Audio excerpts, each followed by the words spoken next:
नमस्कार। माउन्टेन समाचार लिएर आएका छौँ। म सुजन चालिसे र साथमा सहकर्मी सचिता बुढाथोकी।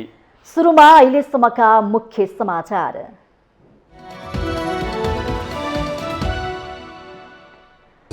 सीट बाँडफाँडको लागि सत्तारूढ गठबन्धनको बैठक आज बस्दै दलहरू आफ्नै अडानमा एकीकृत समाजवादी र जसपाले हैसियतभन्दा धेरै भाग खोजेको काङ्ग्रेसको आरोप। दार्चुलामा अविरल वर्षापछि आएको पहिरोमा पुरिएर बेपत्ता भएका 6 जनाको शव भेटियो। हराइरहेका 10 जनाको खोजी कार्य जारी। द्वन्द्व पीडितलाई न्याय दिने काममा ध्यान दिन सरकारलाई मानव अधिकार आयोगको पुनः निर्देशन। कानून नहुँदा पीडितले दुःख पाएको कानून मन्त्री शर्माको टिप्पणी। काङ्ग्रेसका नेताहरूले सत्तारूढ गठबन्धन विरुद्ध भाषण गर्दै हिँड्न नमिल्ने गृहमन्त्री खाँडको जिकिर। गठबन्धनका नाउँमा आत्मघाती कदम नचाल्ने जसपा अध्यक्ष यादवको टिप्पणी। रौतहटको गुजरामा निर्माण सम्पन्न भएको 4 वर्षसम्म पनि प्रसूति गृह सञ्चालनमा आएन। विपन्न परिवारका महिला ऋण खोजेर सुरक्षित सुत्करीको लागि टाढाको सहर धाउन बाध्य। बहराइनमा जारी एएफसी U20 एसियन कप छनौटमा नेपाल भुटानसँग 2-0 पराजित। दोस्रो खेल सोमबार कतारसँग खेल्ने। र बङ्गलादेश छैटौं सस्टनको महिला साफ च्याम्पियनसिप फुटबलको सेमी फाइनल नजिक। शनिबार सम्पन्न खेलमा बङ्गलादेशसँग पाकिस्तान 6-0 र भारतसँग मालदिभ 9-0 पराजित।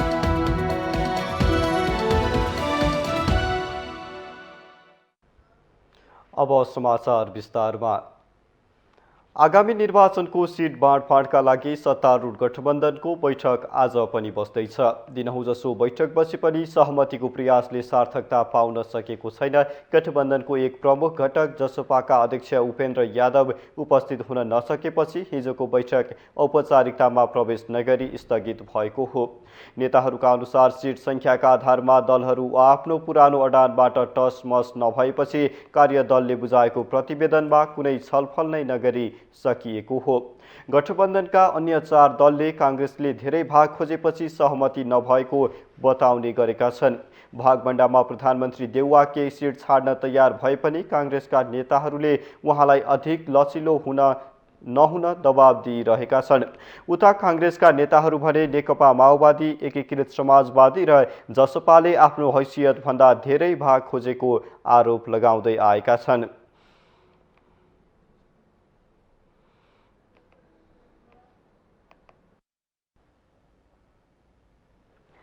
दार्चुलामा अविरल वर्षापछि आएको पहिरोमा पुरिएर बेपत्ता भएका 5 जनाको शव भेटिएको छ।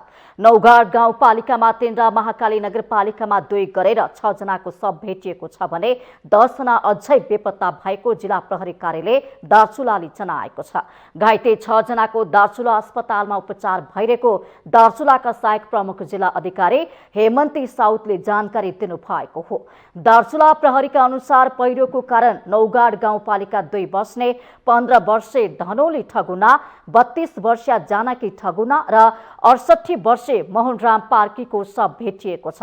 त्यसैगरी महाकाली नगरपालिका 1 सल्ला बस्ने 43 वर्षे मानमती कार्की र 2 बस्ने 77 वर्षे नन्दराम बोहराको पनि शव भेटिएको छ। महाकाली नगरपालिका 1 का धनसिंह कार्की, उनका छोरा दीपक कार्की र दिनेश कार्की सहित 3 जना भने बेपत्ता भएका छन्। उनीहरूको घर पहिरोले पुरिएको छ। महाकाली नगरपालिका 2 मैखोली बस्ने 63 वर्षीय बानमती साहु बेपत्ता छिन् भने उनका श्रीमान 64 वर्षे हर्क सिंह साहुलाई घाइते अवस्थामा उद्धार गरिएको छ। लास्कु खुलामा आएको बाढीले 14 वटा घर, एउटा पक्की पुल, एउटा झोलुङ्गे पुल बगाएको प्रहरीले जनाएको छ। यसैबीच गृहमन्त्री बालकृष्ण खाँडले दार्चुलामा बाढी र पहिरोमा परे प्रभावितहरूको राहत र उद्धारको व्यवस्था गर्न निर्देशन दिनुभएको छ। मन्त्री खाँडले मन्त्रालय र मातहतका निकायलाई पहिरोबाट प्रभावितहरूको तत्काल राहत र उद्धारको व्यवस्थापन गर्न निर्देशन दिनुभएको हो। मन्त्रालयले घाइतेहरूको उद्धार र उपचारको प्रबन्ध गर्न हेलिकप्टर परिचालन गरेको छ।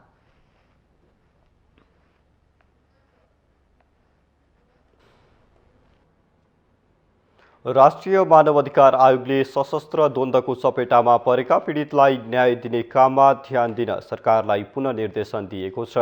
राष्ट्रिय मानवाधिकार आयोगका सदस्य मनोज दुवाडीले सशस्त्र द्वन्द्वकालमा राज्य र विद्रोही दुवै पक्षमा नरहेको तर त्यसको मारमा परेका सर्वसाधारणलाई न्याय दिने काममा ध्यान केन्द्रित गर्न सरकारलाई सचेत गराउनु भएको हो। शनिबार संघीय संसद प्रतिनिधि सभा अन्तर्गतको कानुन न्याय तथा मानवाधिकार समितिको बैठकमा बोल्दै उहाँले बेपत्ता पारिएका व्यक्तिको छानबिन, सत्य निरूपण तथा मेलमिलाप ऐन 2071लाई संशोधन गर्न बनेको विधेयक विभेदकारी ढङ्गले आएको उल्लेख गर्दै त्यसलाई तत्काल सच्याउन पनि सरकारको गम्भीर ध्यानाकर्षण गराउनुभयो। यो ऐन चाहिँ नि अलिकति विभेदकारी, एउटा पक्षलाई अलिकति एउटा खाले व्यवहार र अर्को पक्षलाई अर्को खाले व्यवहार भनौँ, त्यो बेलाको राज्य पक्ष र त्यो बेलाको विद्रोही पक्षलाई डिस्टिङसन हुने खाले कतै कतै चाहिँ त्यसको भावना पढ्दै जाँदाखेरि देखिन्छ। त्यस्तो चाहिँ विभेदकारी नहोस्, त्यो विभेदकारी नहोस् र सबैलाई समान किसिमको चाहिँ हुने खाले न्याय होस् भन्ने कुरोमा यसमा म चाहिँ नि अगाडि म अनुरोध गर्न चाहन्छु। आयोगका पूर्व सदस्य सुशील प्याकुरेलले दोषीलाई उन्मुक्ति दिने गरी सरकारले ऐन संशोधन गर्न विधेयक ल्याएको भन्दै आपत्ति जनाउनुभयो। उहाँले सशस्त्र द्वन्द्वकालका मानव अधिकार उल्लङ्घनका घटनाका पीडितलाई न्याय दिने काममा राजनीतिक दलहरूको मात्रै सहभागिताले सम्भव नहुने जिकिर गर्नुभयो। व्यापक रूपमा चाहिँ नि त्यो आएपछि कमसेकम फ्रेमवर्क बनाउँदाखेरि छलफल गरौँ न भन्दा फेरि पनि हाम्रो माइन्डसेट चाहिँ के छ भने नि म नेता हुँ, म पार्टीको हुँ र योमा पार्टीहरू इन्भल्भ भएको हुनाले पार्टी छलफल गरे हुन्छ भन्ने हाम्रो दिमागमा छ। त्यो दिमागबाट नहटाउन्जेलसम्म यो हुँदैन। आयोगका अर्का पूर्व सदस्य सुदीप पाठकले द्वन्द्वकालका पीडितलाई न्याय दिनका लागि सरकारले सो सम्बन्धी कानुन तत्काल संसदबाट पास गराउनुपर्ने बताउनुभयो। राख्ने, कति राख्ने, कसरी राख्ने मान्यजीहरूले यत्रो 19वटा जति संशोधन पनि राख्नु भएको छ। या हाम्रो कुरा सुनेपछि यहाँले टुङ्गाउनुहोस्, तर यो कानुन पास गर्नुहोस्। यो कानुन यही प्रक्रियामा अहिले नै मर्यो भने यो प्रक्रिया झन्झटिलो भएर जान्छ र यसले अर्को बाटो पनि लिन सक्छ। तर मेरो चाहिँ आशय, मेरो चाहिँ माग के छ भन्दाखेरि यसलाई पास गरौँ। पास गर्ने क्रममा आएका सुझावलाई राखेर यसलाई पास गरौँ। यसले प्रक्रिया लिन्छ। यसमा एउटै चिज चाहिन्छ, इच्छा शक्ति। इच्छा शक्ति यदि हाम्रो बीच रह्यो भने यो टुङ्गोमा पुग्छ। पाठकले सशस्त्र द्वन्द्वकालका पीडितलाई न्याय दिने काममा ढिलाइ गरे मानव अधिकार उल्लङ्घनको घटना झनै बढेर जाने तर्क समेत गर्नुभयो।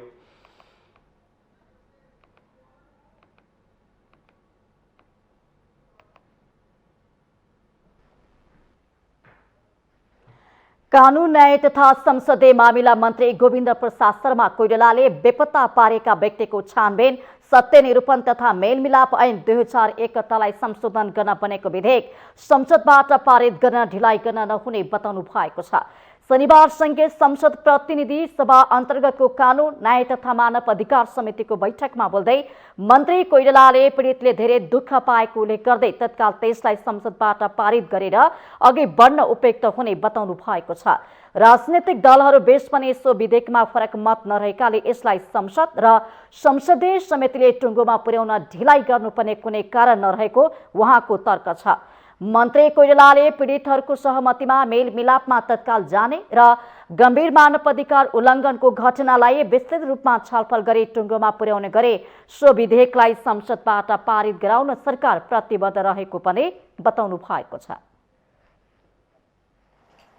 गम्भीर अपराधहरूमा चाहिँ के छ भन्दाखेरि समाधान नदिने र त्यसलाई गम्भीर अपराधहरूलाई प्रोसिक्युसनमा लाने, अरू मानवाधिकारको उल्लङ्घनहरूको हकमा पीडितले चाहेसम्म, पीडितको स्वीकृति भएसम्म, त्यो पनि सुसूचित उनीहरूको प्रायर कन्सेन्ट भन्छ नि, उहाँहरूको चाहिँ स्वतन्त्र सहमति हुँदासम्म चाहिँ मेलमिलापमा जान सक्ने र मेलमिलापमा जान नसकेको कुरामा के गर्ने त्यसमा छलफल गरेर उठिरहेको छ, कुराहरू आइरहेछन् होइन।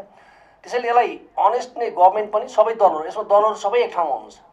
सम्पूर्ण राजनीतिक दलहरू यसमा मैले विभाजित भएको, यसमा फरक विचारधारा राखेको पाएको छैन। मन्त्री कोइरालाले मानव अधिकार उल्लङ्घनका घटनाका पीडितहरूलाई अहिलेसम्म परिपूरणको समेत व्यवस्था गर्न नसकेको उल्लेख गर्दै उनीहरूलाई न्याय दिलाउने काममा सम्बद्ध सबै पक्षले प्रतिबद्ध भएर काम गर्नुपर्ने बताउनु भएको छ।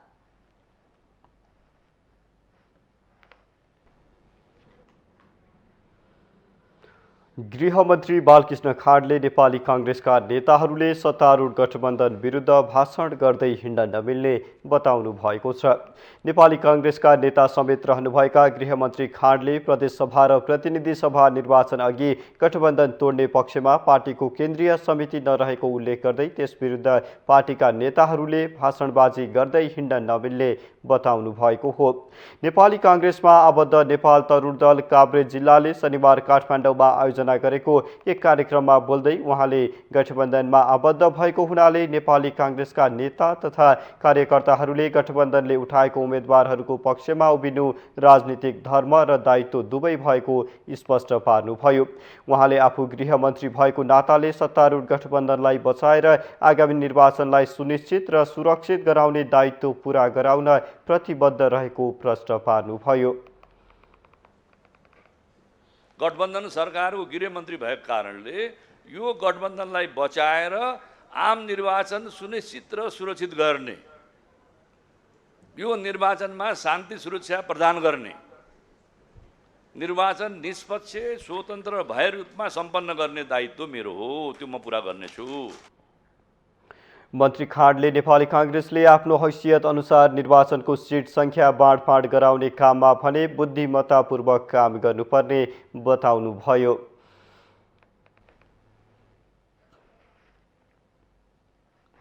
जनता समाजवादी पार्टी जसपा नेपालका अध्यक्ष उपेन्द्र यादवले मङ्सिर 4 गते हुने निर्वाचनमा गठबन्धनको नाममा कुनै पनि किसिमको आत्मघाती कदम नउठाउने बताउनु भएको छ।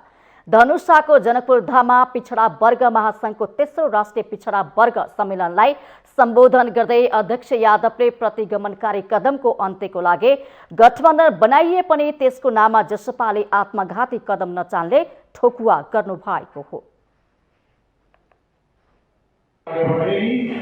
और बढ़ना चाहिए, ये हमारा धारणा है हमारी पार्टी का। और अंत में आपके यह अधिवेशन सफलता। अध्यक्ष यादवले संघीयता र गणतन्त्रलाई बचाउनको लागि गठबन्धन गरेको उल्लेख गर्नु भएको छ। तर प्रदेश र संघको निर्वाचनमा सन्तोषजनक सिट नपाए गठबन्धनबाट अलगिन सक्ने संकेत पनि उहाँले गर्नु भएको छ।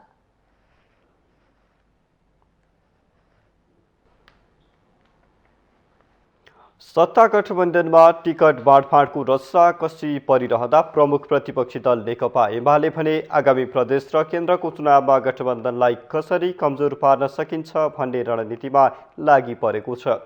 स्थानीय चुनावपछि दोस्रो शक्तिमा खुम्चिएको एमाले गठबन्धन दलसँग प्रतिस्पर्धा गर्न साना दलहरूसँग नजिकिएको छ। वाम तालमेलमा सफल नभएपछि सिद्धान्त विपरीतका दक्षिणपन्थी शक्ति होस् या तराई केन्द्रित दलहरूसँग सहकार्य गर्ने रणनीतिमा एमाले पुगेको छ।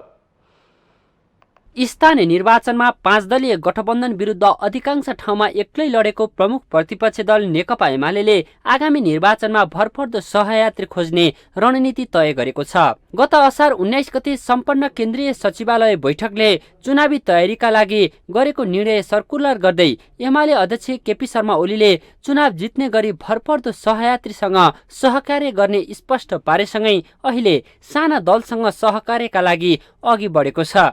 कांग्रेस नेतृत्वको 5 दलीय सत्तारूढ गठबन्धनको विकल्पमा घोषित रूपमै अर्को गठबन्धन नबनाउने नीति लिए पनि एमाले आवश्यकताका आधारमा राजनीतिक शक्तिहरूसँग चुनावी सहकार्य गर्न लागेको हो।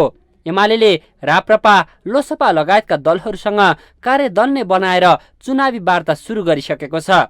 सत्ता गठबन्धनमै सामेल हुन चाहे पनि लोसपाले अब त्यो सम्भव नहुने देखेर एमालेसँग तालमेल गर्ने तयारी गरेको छ। एमाले त पहिलेदेखि भनिरहेको छ नि त, एमाले त सुरुदेखि भनिरहेको छ गठबन्धनको सन्दर्भमा। त्यसले त ढोका त खुलै छ नि, एमालेसँग पनि अब कुरा हुन्छ, हामी एमालेसँग पनि कुरा गर्छौँ। बिल्कुल हुन्छ, किन हुँदैन? नहुने त यो चुनावी तालमेल न हो, चुनावी सिटको बाँडफाँड हो। त्यो जसरी त्यो 5 दलीय गठबन्धनमा त्यसको सम्भावना, त्यसरी एमालेसँग पनि चुनावी तालमेलको त्यति सम्भावना छ र हामी कुरा पनि अब गर्छौँ, एमालेसँग पनि कुरा हो। स्थानीय निर्वाचनको परिणामलाई केलाउने हो भने गठबन्धनसँग एक्लै लड्नु पर्दा एमाले ठूलो क्षति बेहोर्नु पर्ने सम्भावना आगामी चुनावमा छ। यसैलाई मध्यनजर गर्दै एमाले ससाना दलसँग मात्र होइन सिद्धान्त विपरीतका दलहरूसँग सहकार्य गर्ने भएको हो। एमाले बोकेको मूलभूत विचार संघीयता, गणतन्त्र र समाजवाद हो भने राप्रपाले बोकेको सिद्धान्त संघीयता खारेजी र संवैधानिक राज संस्थाको पक्षधर छ। फरक फरक विचार बोकेका सत्तारूढ 5 दलीय गठबन्धन कुर्सीकै लागि नजिकिएको आरोप लगाउने एमाले आफ्नो हकमा राप्रपासँग तालमेल गर्नुपर्नेको कारण के हो त? अहिलेको अवस्थामा स्थानीय रूपमा के छ, त्यो स्थानीय पार्टीहरूले नै त्यसमा चाहिँ चर्चा गर्छन्, त्यसको परिस्थितिको आकलन गर्छन् हैन। अब हामीले चाहिँ ढोका बन्द गरेका छैनौँ नि, हाम्रा सहकार्य हुन, विषय उद्देश्य मिल्नेहरूसँग सहकार्य पनि हुन सक्छ भनेकै छौँ। तर त्यो स्थानीय रूपमा त्यसको आकलन गरेर, अनुमान गरेर, त्यसमा विषयहरू मिल्छन् मिल्दैनन् त्यो हेरेर त्यो स्थानीय तहले यसमा चाहिँ तपाईँको गृह कार्य गर्छ। 2 पटक प्रतिनिधि सभा विघटनपछि राष्ट्रिय राजनीतिबाट एक्लिँदै गएको नेकपा एमाले गएको स्थानीय चुनावमा त्यसको नराम्रोसँग मूल्य चुकायो। आसन्न प्रदेश र प्रतिनिधि सभाको चुनावलाई लिएर एमालेको नेतृत्व थप धर्मराएको छ। पार्टी विभाजन भएको र प्रतिस्पर्धीहरू एकगठ भएर चुनाव लड्ने तयारीमा जुटेका कारण एमालेलाई सकस परेको हो। यही डरले होला एमाले तालमेलका लागि राप्रपा लोसपा मात्र होइन पृथकवादी राजनीतिक त्यागेर भर्खरै मूलधार पक्रिएका सिके राउत नेतृत्वको जनमत पार्टीसँग पनि तालमेलको तयारीमा जुटेको छ। यस्तो राजनीतिक माहौल बीच चुनावी आफ्नो पक्षमा पार्न एमाले सीट बाँडफाँड र तालमेललाई कसरी अघि बढाउला चासोको विषय बनेको छ।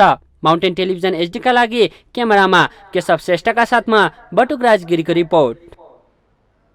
माउन्टेन समाचारमा छोटो ब्रेकपछि पुनः आउँछौँ।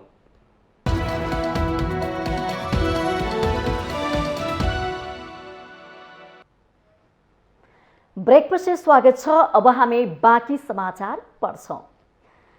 सरकारले प्राथमिक तहदेखि कक्षा 12 सम्मको शिक्षा निःशुल्क गरेपछि सामुदायिक विद्यालयहरूमा विद्यार्थीको संख्या बढ्नुपर्ने हो, तर दिन प्रतिदिन घट्दै गइरहेको छ। राज्यको अर्बौं लगानी रहेको शिक्षा क्षेत्रमा समुदायको चासो नहुँदा बागलुङका कतिपय सामुदायिक विद्यालयहरू बन्द हुँदै गइरहेका छन्। पछिल्लो समय बागलुङका सामुदायिक विद्यालयहरूमा विद्यार्थीको आकर्षण घट्दै जान थालेपछि कतिपय सामुदायिक विद्यालयहरू बन्द हुने अवस्थामा पुगेका छन्। सरकारले सामुदायिक विद्यालयमा ठूलो लगानी गरे पनि बागलुङ सदरमुकाममा रहेको देउराली प्राथमिक विद्यालयमा विद्यार्थी कम हुँदै जान थालेपछि बन्द हुने अवस्थामा पुगेको छ। कक्षा 3 सम्म अध्यापन हुने उक्त विद्यालयमा अहिले मुस्किलले 21 जना बालबालिका अध्ययनरत रहेको तथ्याङ्क छ। जिल्ला सदरमुकाममा रहेको सामुदायिक विद्यालयमा विद्यार्थीको अभाव हुँदा एकपछि अर्को बन्द हुँदै गइरहेको समयमा यसलाई बचाउन स्थानीय सरकारले भौतिक संरचना निर्माण गरेर जोगाउनु पर्ने स्थानीय शिक्षा प्रेमीहरूको भनाइ छ। अबका जनप्रतिनिधिहरू विशेष गरेर वडाध्यक्ष ज्यूलाई पनि अलिक ध्यान आकर्षण गर्न चाहन्छु र हामी अर्को साल यही कार्यक्रम यही गरिरहँदा अलिक भिन्न स्वरूपमा र अलिकति सजिलो तरिकाले एकै वर्षमा यस्तो स्वरूप भएछ भन्ने अथवा हुन लागेछ भन्ने सम्मको सन्देश सहित हामीले अर्को वर्षको कार्यक्रम गर्ने मैले अपेक्षा राखेको छु। सामुदायिक विद्यालय सुधारका लागि गुणस्तरीय शिक्षा नै पहिलो प्राथमिकतामा पर्दछ भने अभिभावकहरूले पनि सामुदायिक विद्यालयलाई प्राथमिकता दिएर विद्यार्थीहरूलाई सामुदायिक विद्यालयमा जान प्रेरित गर्नुपर्ने बताइएको छ। हामीलाई विद्यार्थी चाहिए हो, हामीले गुणस्तर पढाउनको लागि हामी के गर्नु पर्यो, हामी त तयारी हुनु पर्यो। तर यहाँका मान्छेहरू यहाँका समुदायहरू पनि कसिनु पर्यो र अबदेखि हामी सामुदायिक स्कुलमा पढाउँछौँ, निजी विद्यालयमा लगेर हामी चाहिँ आवश्यक विद्यालयमा पढाउँदैनौँ भन्ने कमिटमेन्ट गर्नुहोस्। स्कुल तपाईँको आजै होइन, अब 1 वर्षमा तपाईँले आमूल परिवर्तन भएको देख्न सक्नुहुनेछ। विद्यालयमा समाजसेवी स्वर्गीय नन्दप्रसाद उपाध्याय आचार्य र स्वर्गीय नन्दकली उपाध्याय आचार्यको स्मृतिमा स्थापना गरिएको 2,22,222 रुपैयाँको अक्षय कोषबाट विद्यार्थीहरूलाई वर्षेनी शैक्षिक सामग्री र पोसाक प्रदान गर्ने गरिएको छ। तर पनि विद्यालयमा विद्यार्थीको चाप भने देखिँदैन। सरकारले सामुदायिक विद्यालयमा अध्ययन गर्ने विद्यार्थीहरूलाई निशुल्क शिक्षा दिँदै आए पनि विद्यालयमा विद्यार्थीको चाप बढ्नुको सट्टा दिन प्रतिदिन घटेर विद्यालय बन्द हुने अवस्थामा पुगेको हो। अभिभावक स्वयं सामुदायिक विद्यालय भन्दा निजी विद्यालयमा आकर्षित भएपछि जसो तसो चलिरहेको विद्यालय समेत सञ्चालन गर्न हम्मे परिरहेको छ। माउन्टेन टेलिभिजन एचडी का लागि बागलुङ सहकर्मी सुभाष आचार्यको रिपोर्ट। नेकपा एमालेका वरिष्ठ उपाध्यक्ष ईश्वर पोखरेलले सत्ता गठबन्धनसँग कुनै सिद्धान्त, विचार र दृष्टिकोण नभएको आरोप लगाउनु भएको छ। कुनै कार्यक्रम र गन्तव्य पनि नभएको गठबन्धन केवल एमाले विरोधी अपराधीहरूको षड्यन्त्रपूर्ण डम्फा भएको आरोप वरिष्ठ उपाध्यक्ष पोखरेलले लगाउनु भएको हो। शनिबार एमालेको मोरङ काठमाडौँ सम्पर्क मञ्चले गरेको कार्यक्रममा उहाँले गठबन्धन एमालेको विरोधमा केन्द्रित भएर निर्माण भएको तर्क गर्नुभयो। गठबन्धनको मुख्य उद्देश्य एमालेलाई सिद्ध्याउनु रहेको पोखरेलको विश्लेषण छ। पोखरेलले एमालेका नेताहरूले अर्को गठबन्धन हुन्छ कि हुँदैन भनेर सोध्ने गरेको भन्दै स्थानीय आवश्यकता अनुसार जुनसुकै सम्भव भएको शक्तिसित तालमेल हुन सक्ने बताउनुभयो। उहाँले चुनावमा एमालेले बहुमत ल्याउने दाबी समेत गर्नुभयो।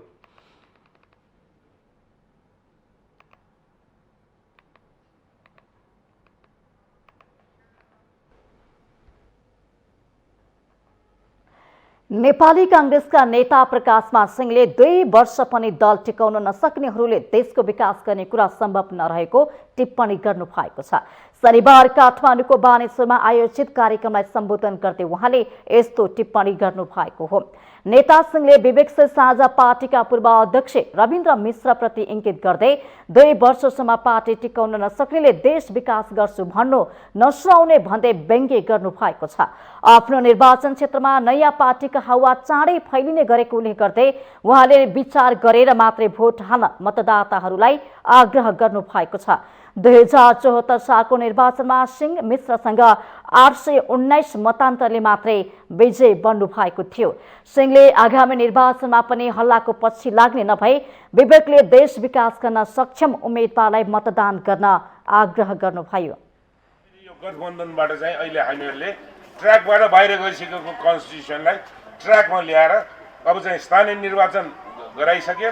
अब यो आम निर्वाचन पनि हुन्छ र फ्रेस म्यान्डेट आइसकेपछि अब हामीहरूले चाहिँ यो चाहिँ भनौँ न सङ्घीय लोकतान्त्रिक गणतन्त्रात्मक संविधानको भावना र मर्म अनुरूप त्यसलाई चाहिँ के छ भने अक्षरशः पालना गराउनुको लागि आवश्यक सङ्घीय कानुनहरू चाहिँ बनाएर हामीले चाहिँ काम गर्नमा चाहिँ हामी चाहिँ इच्छुक छौँ।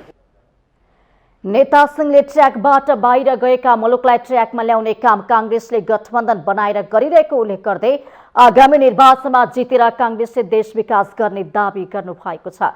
नेता सिंहले आफूले पैसा र नाम कमाउन नभई सेवाको लागि राजनीति गरेको पनि जिकिर गर्नु भएको छ। भारी मतले विजय गराए देश हाँक्ने क्षमता आफूमा रहेको पनि उहाँको दावी छ।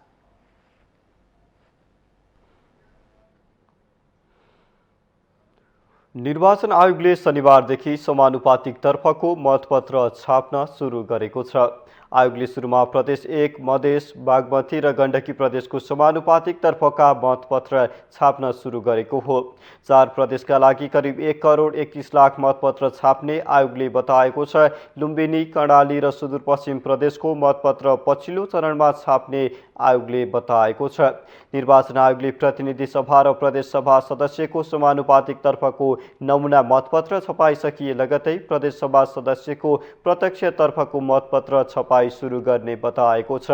आयोगका अनुसार प्रतिनिधि र प्रदेश सभाको समानुपातिक तर्फ करिब 20 लाख नमुना मतपत्र पनि छपाई भइरहेको छ।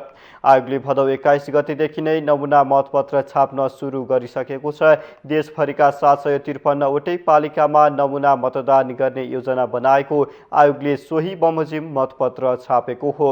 आयोगले सानोठिम स्थित जनक शिक्षा सामग्री केन्द्रको छापाखानामा मतपत्र छाप्दै आएको छ।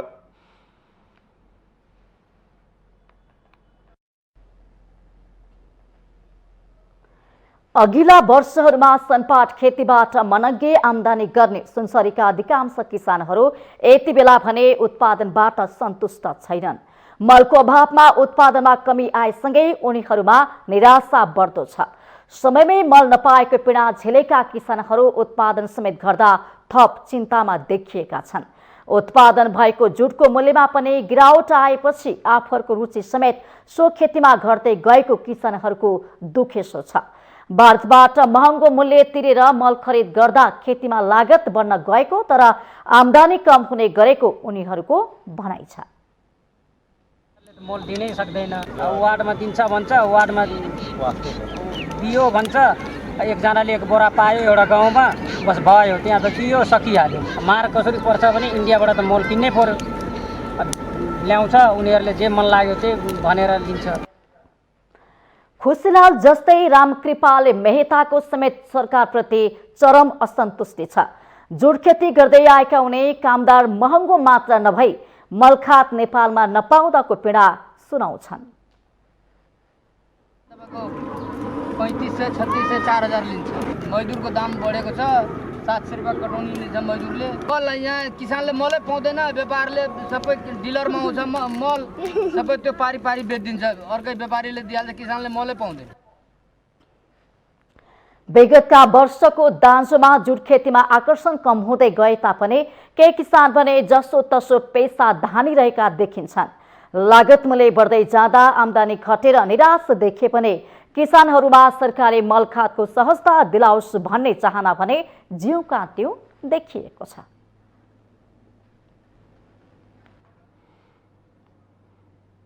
अनधिकृत रूपमा रहेका संरचना हटाउने अभियानमा काठमाडौँ महानगरपालिका लागि परेको छ।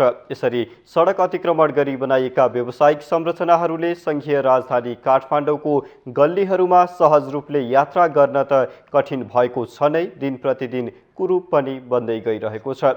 सुन्दर र सफा महानगर बनाउने अवधारणालाई मध्यनजर गर्दै महानगरपालिकाले चालेको यस अभियानको प्रभाव अहिले देशव्यापी बनेको छ।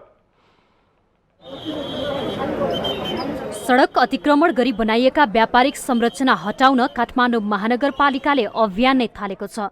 पैदल यात्रुका लागि भनेर बनाइएका संरचना नै अतिक्रमण गरी व्यापारिक वा अन्य संरचना खडा गरिँदा धेरै पछि आएर काठमाडौँ महानगरपालिकाका मेयर बालेन्द्र शाहले ती संरचना हटाउन हिम्मत गर्नुभएको छ, जुन स्वागत योग्य पनि छ। भलै यसले 1-1 रुपैयाँ जम्मा गरी सानोतिनो व्यापार गरेर गुजारा गरिरहेका केही साना व्यापारीहरूको गाँस खोसेको छ। तर महानगरको यो एक्सनसँग सर्वसाधारण भने प्रसन्न छन्। यो महानगरको प्रोसेस चाहिँ मलाई एकदम राम्रो लाग्छ। यो राम्रो कार्य हो, किनकि तपाईँको यो व्यापारी कमर्सियलहरूले व्यवस्थित ढङ्गको व्यापार होइन, यसलाई चाहिँ के भन्छ, इलिगलै भन्छ होइन, कुनै प्रमाणित नभएको हो कि होइन। त्यो पीडकहरूले भनेको सुनेँ मैले, हामीलाई पूर्व सूचना दिनु पर्थ्यो भन्ने उहाँको गुनासो थियो। त्यो नगरपालिकाले होइन हामीले 1 महिना दिइसकेका हौँ पहिला भन्ने कुरा थियो। अब यसमा चाहिँ के हो, साँचो झुटा के हो होइन, नगरपालिकाले 1 महिना पहिल्यै सूचना दिए भए उहाँले हटाउनु पर्थ्यो। बालिन शाहले जो गरेको छ ठिक छ, कडा रूपले नजाने भने त अराजकता भइहाल्छ नि, जताकतै मान्छे बस्ला, काहीँ के गर्ला होइन। त्यसो त महानगरपालिकाले कुनै पनि संरचना हटाउनु पूर्व सूचना निकालेर आफै हटाउन आग्रह गरेको थियो। तर केहीमा बाहेक सबै ठाउँमा महानगरले आफैले बल प्रयोग गरेर नै संरचना हटाउन बाध्य भयो। काठमाडौँको पुरानो बजार असन र त्यहाँको भिडभाडलाई व्यवस्थित गर्न त्यहाँका अवैध संरचना हटाउने अभियानलाई पनि सर्वसाधारणले सराहना गरेका छन्। एक हिसाबले राज्य सत्ताले बल प्रयोग गरिरहेका देखिन्छ, अर्को हिसाबले चाहिँ समाजका निमुखा जनताहरूलाई खोसिरहेको देखिन्छ। अब यसमा पावरको गलत मिसयुज भइरहेका देखिरहेका छ। एक हिसाबले म बालेन शाहको विरोधमा होइन, समर्थनमा हो। यो उनीहरूको हक र हितको लागि अहिले यो सीमित समयको लागि चाहिँ केही असरदार भए तापनि यो भविष्यको लागि दीर्घकालीन रूपमा एकदमै लाभदायी, एकदमै बलियो हुनेछ। महानगरपालिका नक्सा पास गर्दा पार्किङ गर्न दिने भएकाले अन्डरग्राउन्डमा राजस्व छुट गर्ने गरेको बताउँछ। तर व्यापारीहरू चाहिँ नियम विपरीत गएर मनोमानी गरिरहेका थिए। त्यसैले पनि अनधिकृत संरचना हटाउने अधिकार आफूसँग रहेको दाबी महानगरका पदाधिकारीको छ। हामीले त कमिटमेन्ट त सुरुमा नक्सा पास गर्दा त जे भनेको थियो त्यही नै त मागेका छौँ नि। हामीले पृथक त तपाईँको तलको के ग्राउन्ड फ्लोर खाली गरिदिनुहोस् या गरिदिनुहोस् त भनेको छैनौँ नि। त्यही पार्किङ गर्न दिन सकिन्छ भनेकै बेसमेन्ट डबल बेसमेन्ट दिनेलाई रासो पनि छुट दिने, उहाँको फार पनि बढाउन दिने होइन, कभरेज एरिया पनि बढाउन दिने। कारण नै त्यही हो नि, किनभने त्यो चाहिँ अहिले सबै हामीले भोगेको समस्याप्रति होइन राज्यले अर्को विकल्प नगर्दाखेरि पब्लिकलाई पनि यो समस्याप्रति चाहिँ तपाईँहरूले आफैले सोल्युसन निकाल्नुहोस् भनेर त्यो दिएको सुविधा हो नि त। काठमाडौँ महानगरले सुरु गरेको यो अभियान हाल आएर पोखरा, धरान जस्ता सहरहरू हुँदै देशव्यापी रूपमा अघि बढिरहेको छ। महानगरले यसरी अवैध संरचना हटाएर सुन्दर सहरको परिकल्पना गर्नु आफैमा राम्रो काम हो। देशको सभ्यता, संस्कृति, संस्कार अनि महानगर हुनका लागि आवश्यक न्यूनतम पूर्वाधारहरूसँग जोडिएको यस अभियानले व्यापक जनसमर्थन पायो भने पक्कै पनि हाम्रा सहरहरू गौरव गर्न लायक बन्ने थिए कि। माउन्टेन टेलिभिजन एचडीका लागि क्यामेरामा विवेक श्रेष्ठका साथमा बिन्दु अधिकारीको रिपोर्ट। माउन्टेन समाचारमा पालो भएको छ छोटो ब्रेकको।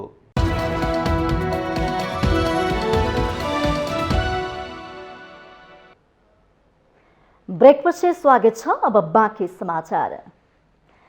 रौतहटको रङ्गपुर स्वास्थ्य चौकीमा निर्माण गरिएको प्रसूति गृह निर्माण सम्पन्न भएको झण्डै 4 वर्ष भइसक्दा पनि सञ्चालनमा आउन नसक्दा स्थानीयवासी मर्कामा परेका छन्।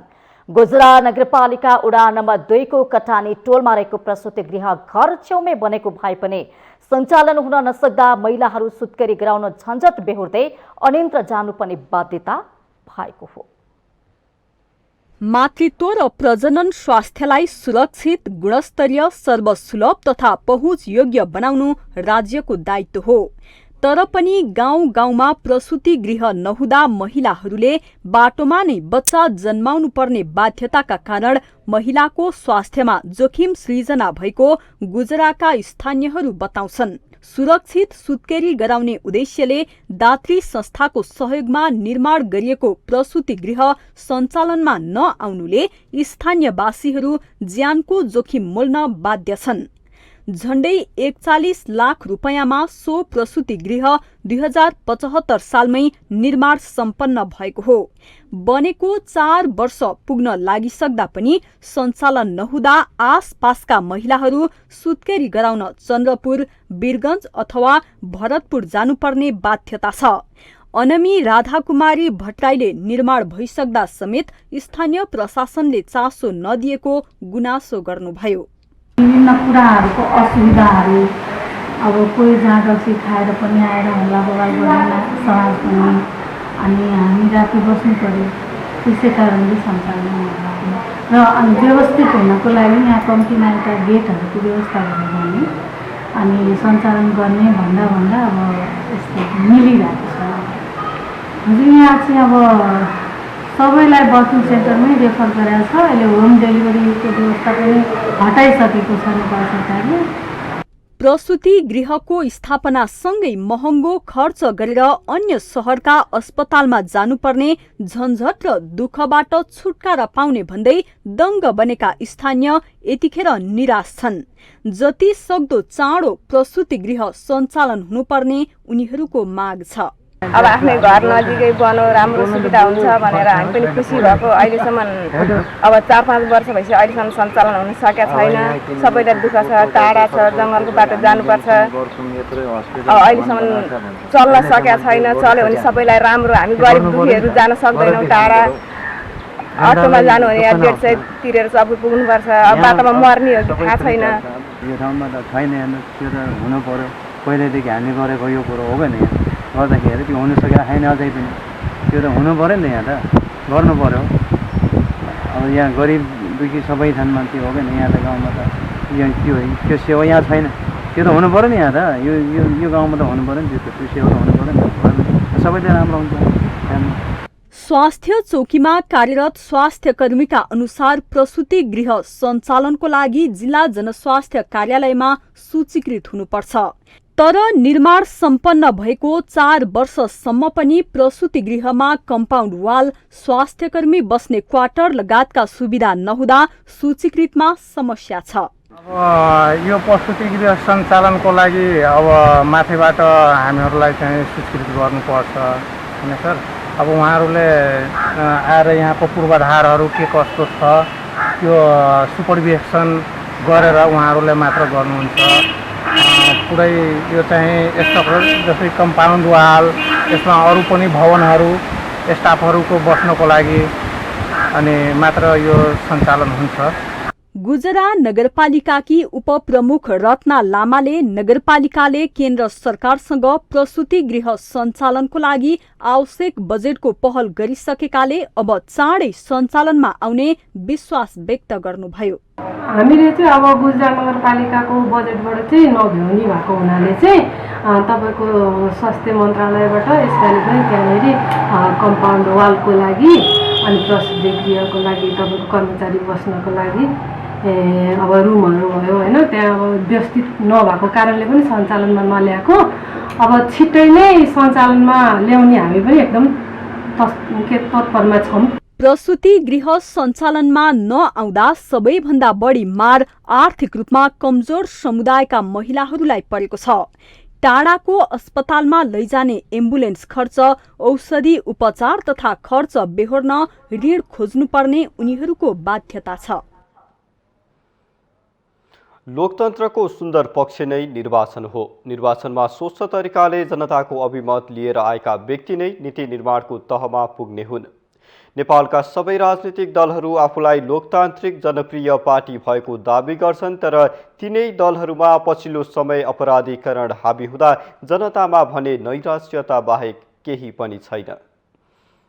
संविधानले विधानले वर्जित गरेको मात्र होइन, नैतिकताको कसीमा राखेर हेर्दाखेरि छाती ठोकेर हो यो निर्णय मैले गरेको, हामीले गरेको भनेर भन्न नसक्ने कुनै पनि निर्णय हामी भएको ठाउँबाट हाम्रो पार्टीले गर्दैन। यति कुरा म तपाईलाई आश्वस्त पार्छु। एक साता अगाडि नेपाली कांग्रेसका महामन्त्री गगन थापाले दिएको यो अभिव्यक्ति सुन्दा कांग्रेसले नैतिक पतन देखिने र जघन्य अपराधमा संलग्न व्यक्तिलाई उम्मेद्वार बनाउँदैन भन्ने धेरैलाई लागेको थियो। तर प्रतिनिधि सभा र प्रदेश सभाका लागि गुण्डा नाइकेदेखि जघन्य अपराधमा मुछिएका व्यक्तिहरूलाई समेत उम्मेद्वार सिफारिस गर्न पछि हटेन कांग्रेस। कांग्रेसबाट गुण्डा नाइके, गणेश लामा, बलराम सापकोटा, राजु गोर्खाली र शुक्रराज तामाङ उम्मेद्वार सिफारिस भएका छन्। त्यस्तै जघन्य अपराधको आरोप खेपिरहेका मोहम्मद अफ्ताब आलम, भ्रष्टाचारको आरोप खेपिरहेका टेकबहादुर गुरुङ र विजय कुमार गच्छेदारलाई पनि कांग्रेसले सिफारिस गरेको छ। कांग्रेसले मात्रै होइन, आफूलाई राष्ट्रवादी पार्टीको संज्ञा दिँदै आएको नेकपा एमाले पनि गुण्डा नाइके, मिलन गुरुङ, परशुराम बस्नेत, रमाशंकर यादव लगायतलाई उम्मेद्वार सिफारिस गरेको छ। अघिल्लो निर्वाचनमा जेलमै बसेर निर्वाचन जितेका रेशम चौधरी यसपटक पनि जेलमै बसेर निर्वाचन लड्ने तयारीमा छन्। राज्यको नीति निर्माण गर्ने तहमा पुग्ने व्यक्ति नैतिकताको कसीमा बाँधिएको त हुनै पर्ने हो, तर पछिल्लो समय जसको शक्ति उसैको भक्ति भने झैं पैसा र केही थान जमात जुटाउन सक्नेले मौका पाउँदा दलभित्रै पनि वर्षौंदेखि योगदान गरेका नेताहरू पाखा परिरहेका छन्।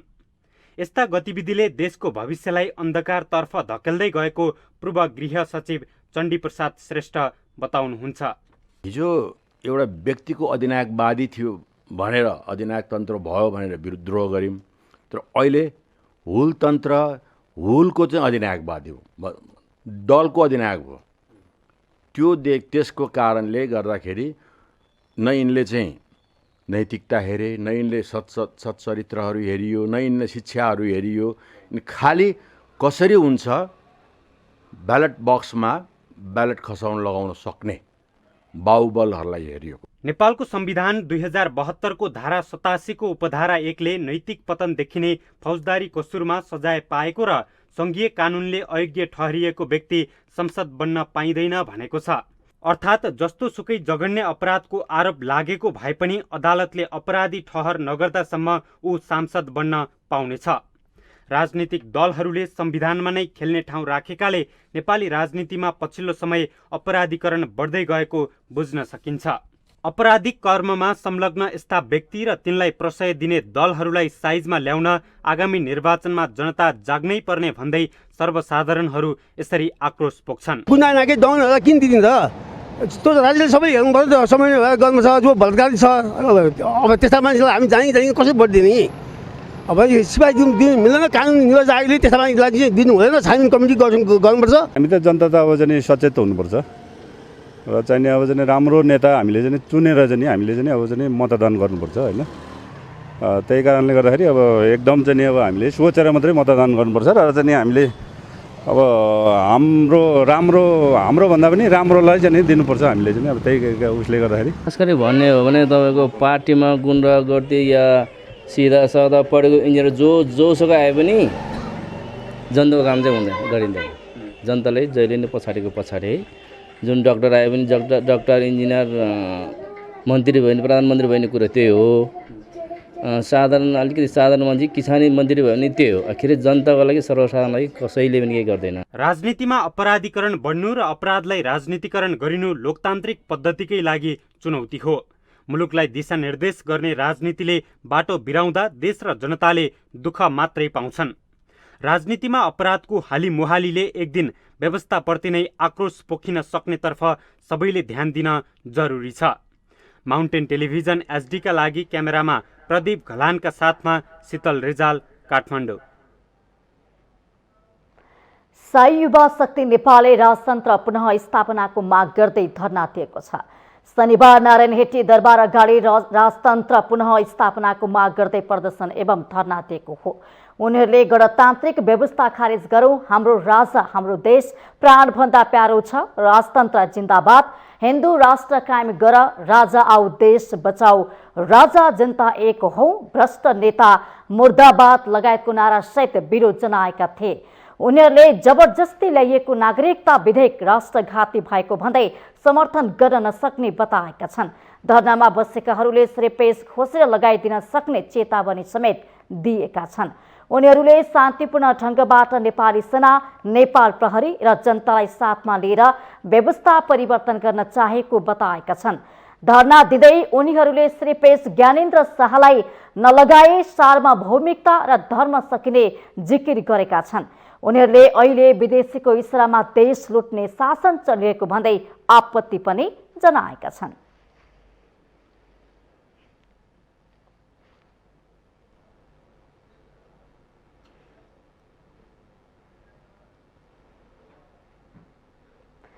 हामीसँग आर्थिक, अन्तर्राष्ट्रिय र खेल समाचार बाँकी नै छन्। माउन्टेन समाचारमा पालो भएको छ ब्रेकको।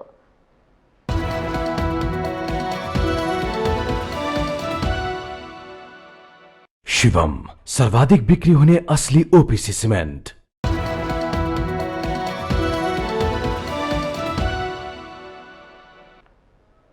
छोटो ब्रेकपछि पुनः स्वागत छ। अब पालो आर्थिक समाचारको। आर्थिक समाचारको साथमा मेरो देश मेरो जगदम्बा सिमेन्ट, गुणस्तरको नयाँ स्तर Riddhi Siddhi cement, Jagadamba super sign तथा ग्याल्भा प्लस जस्ता पाता जीवनभरको भरोसा। सर्वोत्तम सिमेन्ट, सर्वोत्तम मजबुती।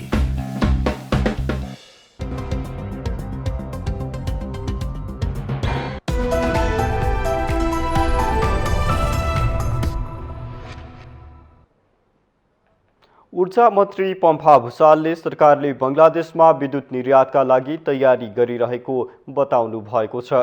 शनिबार चितवनमा पत्रकारहरूसँग कुराकानी गर्दै मन्त्री भुसालले यही वर्ष विद्युत निर्यात गरिने गरी तयारी भइरहेको बताउनु भएको हो।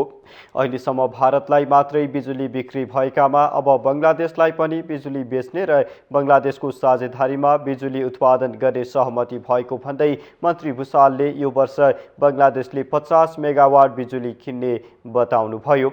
मन्त्री भुसालले ऊर्जालाई उत्पादनको माध्यम बनाउन लागि भन्दै कृषि र सिंचाइमा 75% महसुल घटाएको जानकारी दिनुभयो। फरक प्रसङ्गमा माओवादी केन्द्रकी नेत्री समेत रहनुभएकी मन्त्री भुसालले सत्ता गठबन्धनमा सम्मानजनक ढङ्गले नै सिट बाँडफाँड हुने भन्दै प्राविधिक कुरा गठबन्धनको बैठकले टुङ्ग्याउने बताउनुभयो।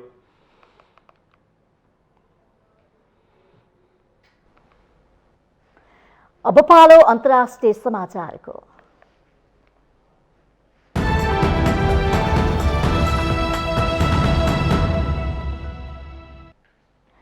चार्ल्स राजा घोषित। चार्ल्स तृतीय बेलायतको राजा घोषित हुनु भएको छ। उहाँलाई शनिबार लन्डनको सेन्ट जेम्स दरबारमा एक्सेसन काउन्सिल सदस्यहरू माझ औपचारिक रूपमा राजा घोषित गरिएको हो। महारानी एलिजाबेथ द्वितीयको बिहिबार 96 वर्षको उमेरमा निधन भएपछि उहाँका जेठा छोरा युवराज चार्ल्सलाई एक्सेसन काउन्सिल सदस्यहरूले एकै मतले नयाँ राजा घोषित गरेका छन्।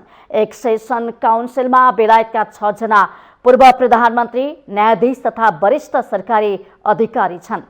चार्ल्स राष्ट्रमण्डलका प्रमुख, धर्मका रक्षक र ब्रिटेनको नयाँ राजा भएको घोषित भएसँगै प्रिभी काउन्सिलका क्लर्क रिचार्ड टिप्लोकले ईश्वरले राजाको रक्षा गरून् भनेर उद्घोष गर्नु भएको थियो। त्यस लगत्तै समारोहमा उपस्थित सबैले उक्त वाक्यांश दोहोर्याएका थिए। उक्त घोषणा फेरि कोटमाथि रहेको एउटा बार्दलीबाट पनि पढेर सुनाइएको थियो। 73 वर्षीय चार्ल्स संसारकै सबैभन्दा बढी उमेरका राजा समेत हुनु भएको छ। राजाका रूपमा जिम्मेवारी ग्रहण गर्दै उहाँले शपथ समेत लिनु भएको छ। राजा घोषित भए लगत्तै छोटो मन्तव्य दिँदै चार्ल्सले आमाको उदाहरण पछ्याउने प्रतिबद्धता जनाउनु भएको छ। राजा चार्ल्सले आमाको निधनमा संसारभरिबाट आफू र आफ्नो परिवारप्रति संवेदना प्राप्त भइरहेकोमा आभार पनि व्यक्त गर्नु भएको बेलायती सञ्चार माध्यमहरूले जनाएका छन्। लन्डन स्थित सेन्ट जेम्स प्यालेसको स्टेट अपार्टमेन्टमा बोल्दै उहाँले आफ्नी आमाले निस्वार्थ रूपमा देश र जनताको सेवा गरेको बताउनु भएको छ। अवधि, प्रतिबद्धता र समर्पणको हिसाबले उहाँको शासनसँग अरू कसैको तुलना हुन नसक्ने राजा चार्ल्सको भनाइ थियो।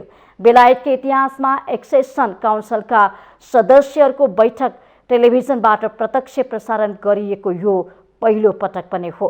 आइतबार वेल्स, नर्धर्न आयरल्यान्ड र स्कटल्यान्डमा पनि विशेष समारोहको आयोजना गरी उहाँलाई राजा घोषणा गरिनेछ। चार्ल्स राजा बनेसँगै उहाँकी पत्नी 75 वर्षीय क्यामिला रानी बन्नु भएको छ। चार्ल्स पुत्र प्रिन्स विलियम अब उहाँको पहिलो उत्तराधिकारी हुनु भएको छ।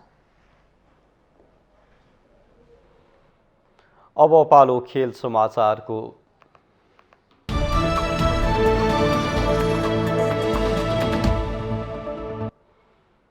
बहराइनमा जारी एएफसी U20 एसियन कप छनौटको पहिलो खेलमा नेपालले हार बेहोरेको छ। शेख अली बिन मोहम्मद अल खालिफा स्टेडियममा शनिबार राति भएको खेलमा नेपालले भुटानसँग 2-0 गोलको हार बेहोरेको हो। भुटानलाई जित दिलाउन सोनाम छोझाङ र कर्मा टासी जाम्त्रोले 1-1 गोल गरे। खेल अवधिभर नेपालले बलमा पकड जमाएको थियो, तर काउन्टर अट्याकमा जोड दिएको भुटानले दुवै हाफमा 1-1 गोल गर्यो। खेलको 33औं मिनेटमा सोनामले गोल गर्दै भुटानलाई सुरुवाती अग्रता दिलाएका थिए। त्यसपछि खेलको 47औं मिनेटमा कर्मा टासीले गोल गर्दै भुटानलाई 2-0 को जित दिलाए। खेलको इन्जुरी समयमा अभिषेक वाइबाले रातो कार्ड पाएपछि नेपाल 10 खेलाडीमा समेटिएको थियो। यस जितसँगै भुटानले पहिलो खेलमा महत्त्वपूर्ण 3 अङ्क जोडेको छ। नेपालले भने हारबाट प्रतियोगिताको सुरुवात गरेको छ। छनौटको समूह बीमा रहेको नेपालको समूहमा भुटानसँगै कतार, बहराइन र बङ्गलादेश रहेका छन्। अब नेपालले दोस्रो खेलमा सोमबार कतारसँग खेल्नेछ। नेपालले बिहिबार बहराइनसँग खेल्दा अन्तिम खेलमा बङ्गलादेशसँग अर्को हप्ताको आइतबार खेल्नेछ। समूह विजेताले सन् 2023मा उज्बेकिस्तानमा आयोजना हुने U20 एसिया कपमा स्थान बनाउनेछन्।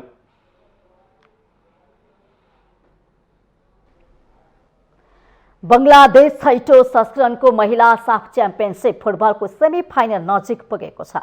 त्रिपुरेश्वर स्थित दशरथ रङ्गशालामा शनिबार भएको खेलमा पाकिस्तानलाई 6-0 को फराकिलो अन्तरले हराउँदै बङ्गलादेश अन्तिम 4 को नजिक पुगेको हो। बङ्गलादेशको जितमा कप्तान सबिना खातुङले ह्याट्रिक गोल गरिन्। यस्तै मोनिका चकमा, मोशान्त सोमना र रेतु पन्नाले 1-1 गोल गरिन्। खेलको तेस्रो मिनेटमा मोनिकाले गोल गर्दै बङ्गलादेशलाई सुरुवाती अग्रता दिलाएकी थिइन्। 28औं मिनेटमा स्वप्नाले गोल गर्दा बङ्गलादेश 2-0 ले अघि रह्यो। 31औं मिनेटमा सबिनाले गोल गर्दै टिमको अग्रता तीव्र बनाइन्। लगत्तै सबिनाले व्यक्तिगत दोस्रो गोल गर्दा बंगलादेश 4-0ले अघि रह्यो। 59औं मिनेटमा सबिनाले ह्याट्रिक पूरा गर्दै बंगलादेशलाई 5-0 को अग्रता दिलाइन्। जारी प्रतियोगितामा सबिना ह्याट्रिक गर्ने पहिलो खेलाडी हुन्।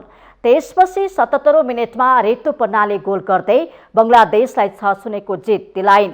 बंगलादेश लगातार दोस्रो खेल जित्दा पाकिस्तान भने दोस्रो खेलमा पनि पराजित भएको छ। जितसँगै समूह 1 को बंगलादेशले 2 खेलमा 6 अङ्क जोडेर शीर्ष स्थानमा उक्लिएको छ। पहिलो खेलमा बंगलादेशले मालदिभ्सलाई 3-0ले हराएको थियो। पाकिस्तान 2 खेलमा अङ्कविहीन रहँदै पुच्छारमा रहेको छ। प्रतियोगितामा आयोजक नेपाल, भारत, श्रीलङ्का, भुटान, बंगलादेश, पाकिस्तान र मालदिभ सहभागी छन्। यस्तै साबिक विजेता भारत 6औं संस्करणको महिला साफ च्याम्पियनशिप फुटबलको सेमिफाइनलमा प्रवेश गरेको छ। मालदिभ्सलाई 9-0 गोल अन्तरले हराउँदै भारतले अन्तिम 4 को यात्रा तय गरेको हो। शनिबार नै भएको खेलमा भारतलाई जित दिलाउन अन्जु तामाङले ह्याट्रिक सहित 4 गोल गरिन्। यस्तै डाङ मेही ग्रेसले 2 गोल गर्दा प्रियङ्का देवी, कास्मिना र सौम्या गुगुलोथले 1-1 गोल गरेका छन्।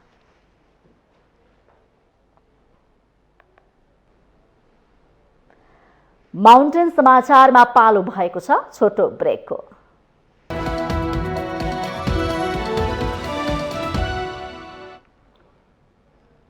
यो सँगै हामी माउन्टेन समाचारको अन्त्यमा आइपुगेका छौं। जाँदा जाँदै मुख्य समाचार पुनः एकपटक।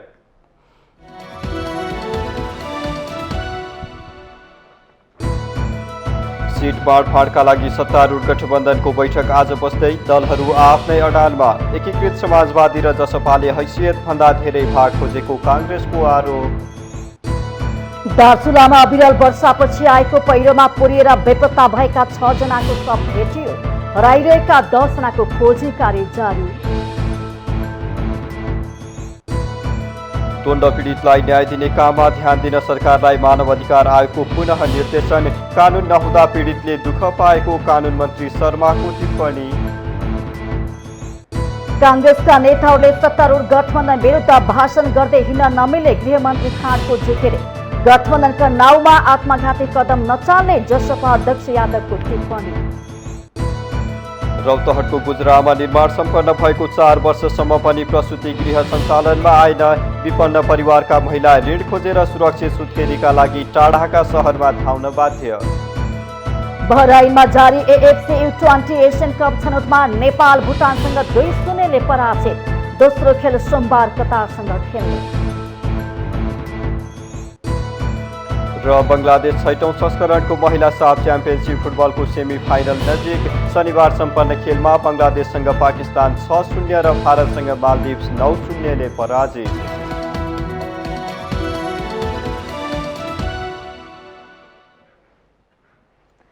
माउन्टेन समाचार अहिलेलाई सकियो। सत्य, तथ्य र निष्पक्ष समाचारको लागि माउन्टेन टेलिभिजन HD हेर्दै रहनुहोला। नमस्कार।